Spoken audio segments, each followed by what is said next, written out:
할렐루야. 사랑하는 대강의 가족 여러분, 오늘 하루도 하나님의 말씀과 동행하는 삶이 되길 소망합니다. 오늘 함께 나눌 하나님의 말씀은 다니엘 11장 28절에서 33절 말씀입니다. 북방왕은 많은 재물을 가지고 본국으로 돌아가리니 그는 마음으로 거룩한 언약을 거스르며 자기 마음대로 행하고 본토로 돌아갈 것이며 작정된 기한에 그가 다시 나와서 남방에 이를 것이나 이번이 그 전번만 못하리니 이는 기띔의 배들이 이르러 그를 칠 것임이라.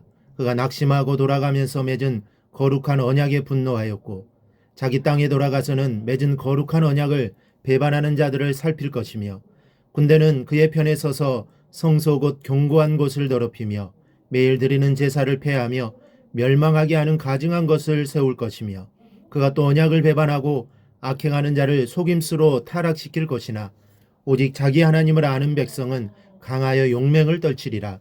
백성 중에 지혜로운 자들이 많은 사람을 가르칠 것이나 그들이 칼날과 불꽃과 사로잡힘과 약탈을 당하여 여러 날 동안 몰락하리라.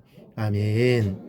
우린 어제 비열하고 간교하게 실의 왕이 된 안티오쿠스 4세에 대해 살펴보았습니다.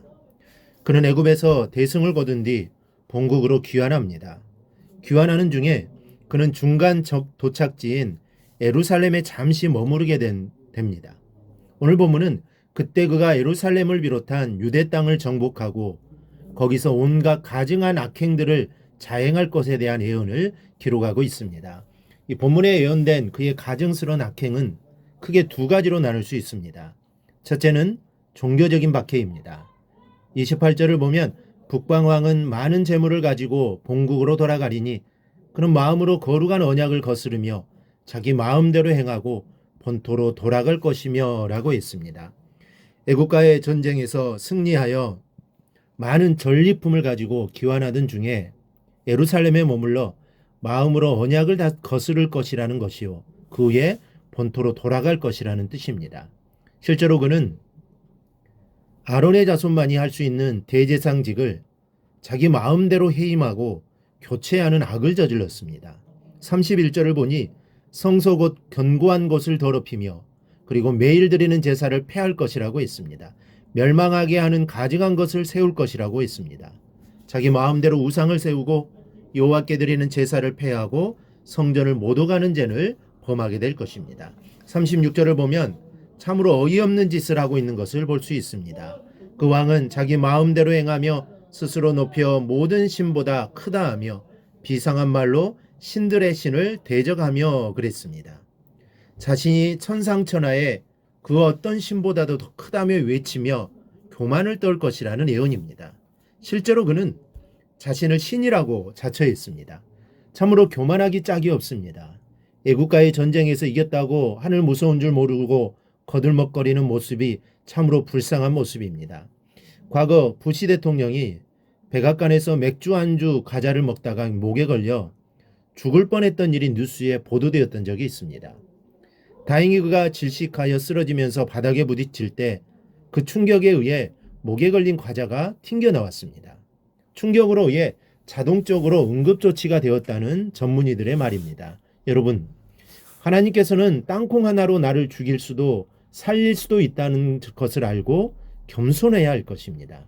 그런데 시리아 왕은 자신이 하나님보다 크다고 주장하고 있으니 이 얼마나 가소로운 모습인지 모릅니다.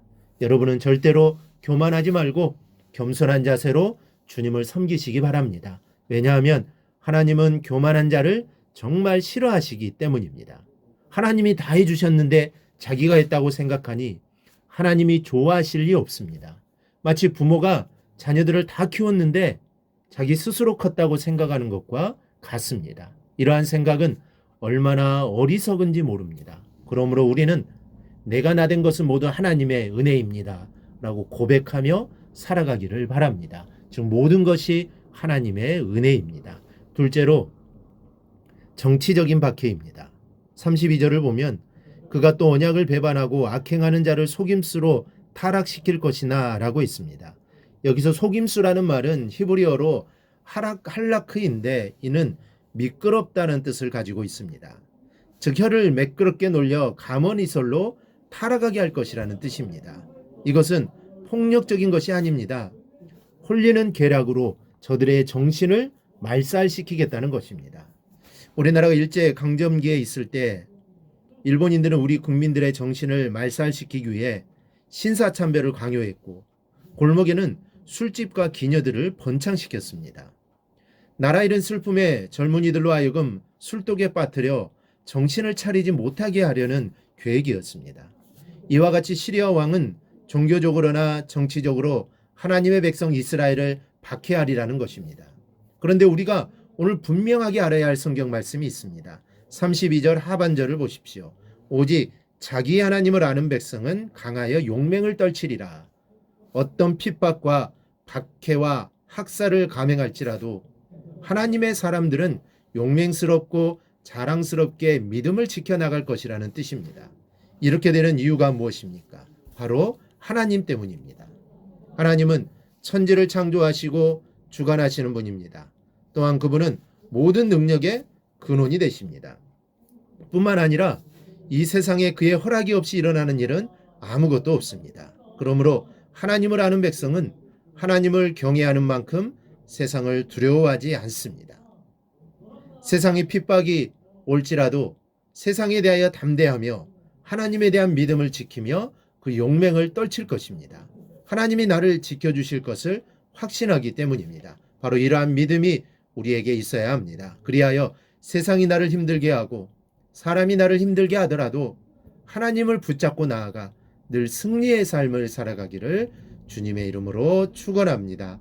오늘 묵상한 말씀을 굳게 잡고 삶으로 실천하며 살아내는 대강의 모든 성도들이 되기를 축복합니다.